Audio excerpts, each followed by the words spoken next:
jumpa lagi bersama saya Siska Oktaviani dalam Pasien Channel Rumah Sakit Santo Borromeus.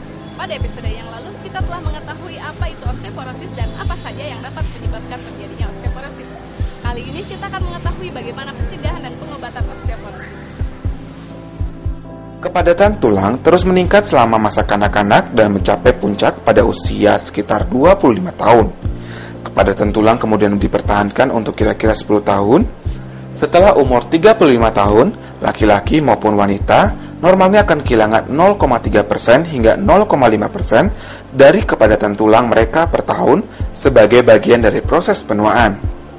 Untuk mempertahankan kepadatan tulang tubuh, memerlukan persediaan kalsium dan mineral yang cukup untuk menghasilkan hormon dalam jumlah yang dibutuhkan oleh tulang. Tergantung kebutuhan, tergantung juga kepadatan massa tulang yang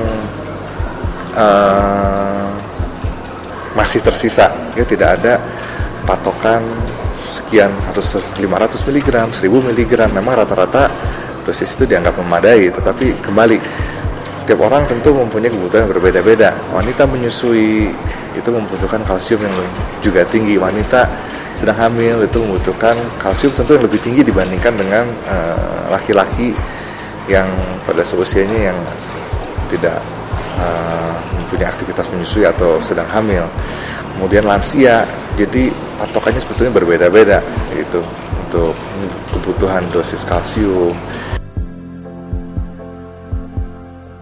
atau mineral lain, ya misalnya strontium, magnesium, kemudian vitamin B juga jangan lupa, paparan sinar matahari, aktivitas fisik. Jadi sekian banyak usaha yang bisa kita kerjakan untuk mencegah osteoporosis. Ya, kalsium hanya sepersekiannya. Jadi jangan berpikir dengan konsumsi kalsium sudah cukup, maka osteoporosis pasti tidak akan terjadi. Itu anggapan yang keliru. Kepadatan tulang sangat berpengaruh besar terhadap perkembangan fisik seseorang. Bagi penderita osteoporosis, selain mempengaruhi tubuh, osteoporosis juga dapat mempengaruhi kondisi psikis penderitanya, terutama jika terjadi patah tulang. Pasti, tetapi rentan. Misalnya jatuh, terpleset, orang usia muda, laki-laki usia muda 34 tahun, jatuh terpleset di kamar mandi tidak akan patah tulang. Tapi pasien-pasien atau orang yang mengalami osteoporosis jatuh terpleset di kamar mandi saja itu rentan terjadi patah tulang, bisa di panggul, di punggung, ataupun di pergelangan tangan, ataupun dimanapun juga. Itu saja, tidak pasti tetapi rentan. Karena pasien-pasien usia lanjut kebanyakan yang sudah osteoporosis yang tadinya masih bisa aktif berjalan, beraktivitas walaupun mungkin tidak banyak, tetapi kemudian jatuh, patah, dia harus berbaring terus di tempat tidur, tentunya akan mempengaruhi keadaan psikis orang tersebut, di mana tadinya bisa aktif kemudian tiba-tiba harus berbaring di tempat tidur. Karena itu penting sekali. Kalau sudah terjadi patah akibat osteoporosis, itu bukan akhir dari segalanya. Kadang-kadang ada iklan di televisi yang mengatakan sudah akhir dari segalanya. Itu bukan akhir dari segalanya. Dengan teknologi kedokteran yang semakin maju, pasien-pasien lanjut usia pun yang sudah mengalami osteoporosis, patah tulang, semua bisa diperbaiki, semua harus bisa kembali aktif berjalan kembali jika memang kondisi sebelumnya dia masih bisa jalan.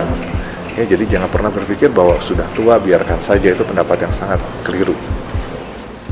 Tujuan dari pengobatan osteoporosis adalah untuk mencegah terjadinya patah tulang yang difokuskan pada memperlambat atau menghentikan kehilangan mineral, meningkatkan kepadatan dan kekuatan tulang, dan mengontrol nyeri yang terjadi.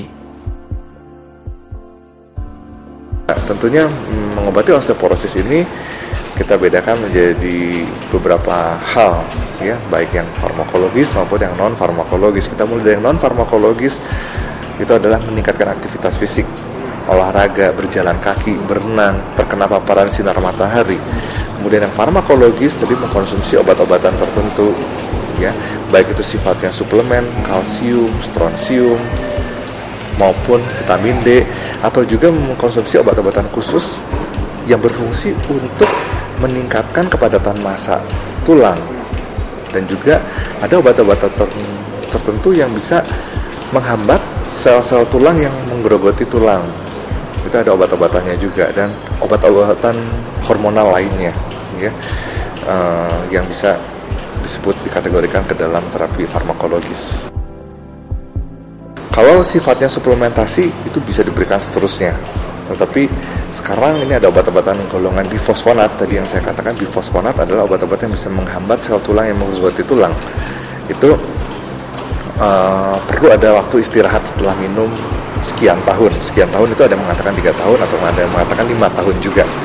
Oke, itu perlu istirahat sekitar 6 bulan, kemudian dilanjutkan minum obat yang sama lagi. Sangat mungkin. Jadi pasien-pasien osteoporosis yang sudah patah tulang, terutama panggul ataupun di daerah bahu, kemudian ya di tempat lainnya juga, kalau ada indikasi operasi, ya tentu itu sangat dimungkinkan untuk dilakukan tindakan operasi. Dan yang patah tulang yang paling sering salah satunya di panggul. Ya, di panggul sendiri kalau di negara-negara Eropa ataupun Amerika itu mereka sudah mempunyai ketetapan bahwa kurang dari 2x24 jam tulang sudah harus distabilisasi atau dengan kata lain dioperasi. Ya tentunya dengan memperhatikan tingkat keamanan tindakan operasi tersebut. Jika kondisi yang sangat tidak memungkinkan, sangat tidak aman, itu operasi tidak dikerjakan.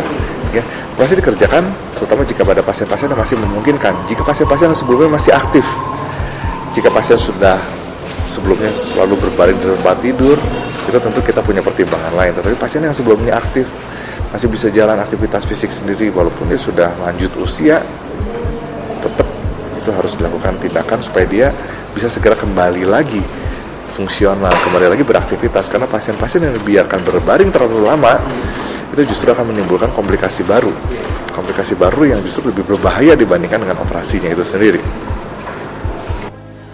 Meskipun deteksi dini dan pengobatan berkala sangat berperan dalam menurunkan resiko terjadinya fraktur atau patah, namun pengobatan yang ada saat ini belum dapat menyembuhkan penderita osteoporosis secara total.